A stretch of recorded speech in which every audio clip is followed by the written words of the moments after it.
Bonjour à vous qui êtes derrière votre écran, comment allez-vous? Je suis Erika de Holistic Inspiration et ce matin, après ma douche froide, j'ai pensé que cela pourrait peut-être vous intéresser de plonger dans les bienfaits incroyables de cette pratique pour votre santé physique et mentale. Mais avant de démarrer, je vous invite à vous abonner et à partager cette vidéo. C'est gratuit pour vous et ça m'apporte beaucoup de motivation pour poursuivre la réalisation de ces vidéos et mon parcours avec ma chaîne YouTube. Et sans plus tarder, penchons-nous sur les avantages et bienfaits de la pratique de la douche froide. On peut d'ailleurs s'appuyer sur des preuves scientifiques ou des études. J'ai d'ailleurs relevé 4 bienfaits importants que nous allons détailler ensemble. L'amélioration de la circulation sanguine, le renforcement du système immunitaire, la réduction du stress et de l'anxiété et une meilleure récupération musculaire. Ou peut-être juste, il faut être un peu maso pour faire des douches froides dès le matin.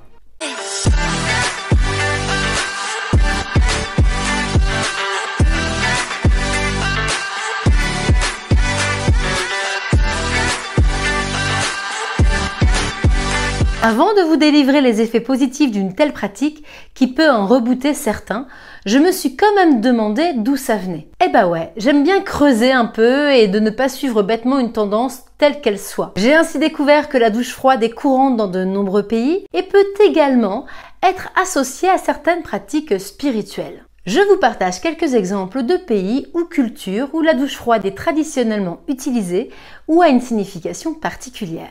Et on commence par la Russie.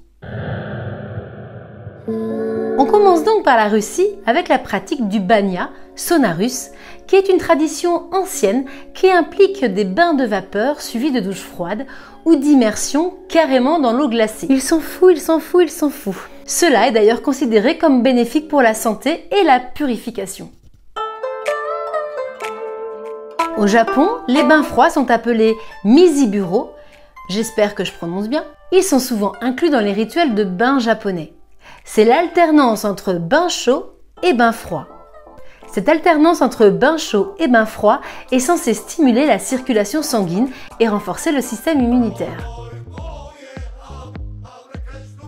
L'Inde, quant à elle, le propose dans certaines pratiques de yoga et elles sont appelées Ishnaan. Elles sont particulièrement recommandées pour leurs effets revitalisants sur le corps et l'esprit. Elles sont parfois associées à des rituels spirituels.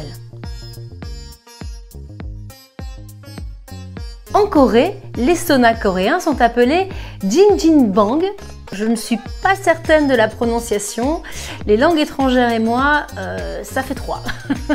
Ces rituels incluent souvent des bains froids ou des douches froides pour aider à réguler la température corporelle après l'exposition à la chaleur et mettre en action le principe de vasoconstriction et de vasodilatation.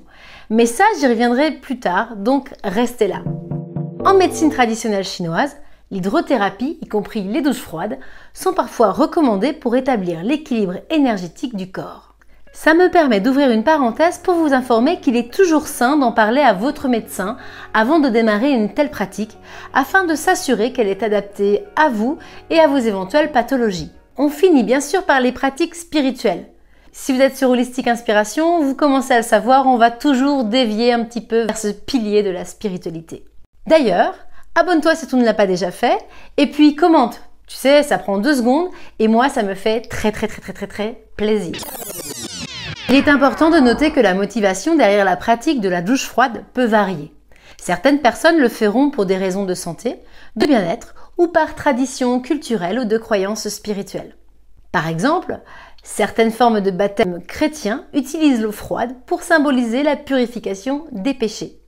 Bon, heureusement qu'il existe d'autres méthodes, mais je voulais quand même vous le spécifier. Je crois qu'il est temps de revenir sur le sujet de cette vidéo et les avantages de cette pratique. Et on va pour cela démarrer par les avantages sur la santé physique. Pour démarrer ce point, on doit se pencher sur le fameux phénomène de vasoconstriction et de vasodilatation. Et je vais tenter de vous expliquer tout ça simplement. J'ai dit simplement. Prenez une voiture. La vasoconstriction, c'est comme si les autoroutes devenaient un peu étroites et resserrées. C'est comme si on réduisait le nombre de voies sur l'autoroute et cela se produit lorsque vous êtes exposé à quelque chose de froid, comme l'eau froide de notre douche. Les voitures doivent ralentir et se serrer un tout petit peu. Elles vont devoir se serrer un peu les unes contre les autres pour passer. Cela signifie que moins de voitures passent en même temps. Cela peut être hyper utile lorsque votre corps veut économiser de la chaleur par temps froid, mais cela peut aussi signifier que moins de choses essentielles atteignent certaines parties de votre corps. À l'inverse, la vasodilatation, c'est comme si les autoroutes s'élargissaient soudainement. Imaginez que les autoroutes passent de 2 voies à 5 d'un seul coup. Cela se produit lorsque vous êtes exposé à quelque chose de chaud, comme une couverture ou un plaid bien chaud. Avec autant de voies disponibles, les voitures, ou le sang, peuvent circuler plus librement et rapidement. Cela signifie que plus de choses peuvent être livrées à toutes les parties de votre corps. En résumé, la vasoconstriction et la vasodilatation sont comme des voies d'autoroute. Parfois, il faut ralentir la circulation et parfois, il faut ouvrir grandes les portes pour que tout circule rapidement. C'est le moyen le plus intelligent que votre corps a de s'adapter aux différentes situations. Et si ça, c'est pas magique, et par cette principale action qui est de prendre une douche froide, cela améliore la circulation sanguine. D'ailleurs, une étude scientifique de la revue Température, parue en 2016, a montré que l'exposition à l'eau froide provoque ces deux phénomènes. Une vasoconstriction initiale suivie d'une vasodilatation réactive, améliorant ainsi la mécanique. Je voulais dire la circulation sanguine. Deuxième avantage, et pas des moindres, le renforcement du système immunitaire. Si vous pratiquez la douche froide, vous allez vite vous rendre compte que pénétrer dans une piscine gelée, si, on sait qu'elles sont jamais chaudes, ça aide. Votre corps s'habitue, pareil pour l'hiver, vous vous sentez moins agressé par le froid extérieur. Là, ici encore, on retrouve la science et une recherche de l'Université de Virginie, toujours en 2016, qui a relevé que l'exposition à l'eau froide, c'était génial pour augmenter la production de cellules immunitaires, renforçant ainsi le système immunitaire. Mais passons aux bienfaits sur la récupération musculaire. D'ailleurs, rapprochez-vous de votre entraîneur fitness ou de votre coach sportif. Ils peuvent certainement vous fournir des informations sur l'utilisation de la douche froide dans la pratique sportive et le contexte de l'entraînement. Là encore, on retrouve des études, comme par exemple celle de l'Université du New Hampshire en 2011, qui a démontré que l'immersion dans l'eau froide après l'exercice peut réduire l'inflammation musculaire et ainsi accélérer la récupération. La douche froide, elle apporte également des bienfaits sur la santé mentale. Elle réduit le stress et l'anxiété grâce à la libération d'endorphines. Alors à cet instant, imaginez votre cerveau comme un petit laboratoire secret, plein de fées magiques appelées endorphines. Ces fées sont les petites messagères du bonheur dans votre cerveau. Lorsque vous prenez une douche froide, c'est un peu comme si vous envoyiez un message spécial à vos fées endorphines. Vous leur dites « Hé les filles, ça va secouer !» Les fées endorphines se réveillent, alors comme elles savent que la douche froide est une expérience de ouf, elles se précipitent dans votre cerveau et disent « Attention, tout le monde, c'est l'heure de passer à l'action !» Une fois que la douche froide est terminée, ces petites fées endorphines ont tellement bien travaillé pour vous garder au chaud et heureux que vous vous sentez super bien. C'est comme si elles vous disaient « Bravo, vous avez survécu à la douche froide, vous êtes un héros !» Alors voilà, avoir un petit groupe de fées qui font la fête dans votre cerveau pour vous faire vous sentir bien après une expérience un peu folle comme une douche froide, c'est un peu comme une récompense magique pour votre courage. Allez, je vous partage mes astuces pour intégrer la douche froide dans votre quotidien et votre routine bien-être. Le mieux, c'est de commencer quand il fait chaud. L'été quoi. C'est-à-dire la saison qu'on vient de finir au moment où j'ai réalisé cette vidéo. Bien oui, c'est plus simple pour les moins téméraires d'entre nous.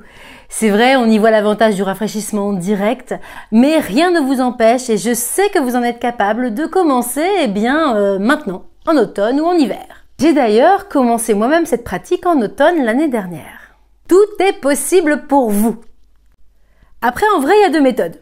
Il y a les warriors, ceux qui vont y aller direct, bim bam boum, je entre dans la douche et j'allume l'eau froide. Et puis il y a les autres et c'est ok.